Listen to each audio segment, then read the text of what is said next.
Is recovering in an Ocala hospital after the moped he was driving was rear-ended early this morning.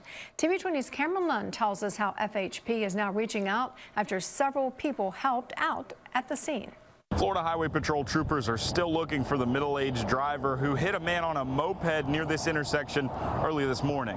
Every year, we got more and more hit and runs that are occurring. The most recent wreck just happening off of Highway 441 in Ocala. Just after midnight, the driver of a black Cadillac sedan crashed into a moped near Southeast 73rd Street. But instead of zooming by late at night, people stopped and helped the injured 28-year-old man. There was multiple persons on the scene trying to render aid to the victim, and also kind of direct traffic before FHP and fire rescue get on scene. He was taken to Ocala Regional Medical Center with bad injuries to his face. FHP now needs to hear from this small group of Good Samaritans to try and catch the middle-aged driver who got away. Troopers do not know if he ran away or potentially had someone pick him up as he left the crash site. Reporting in Ocala, Cameron Lund, TV 20 News.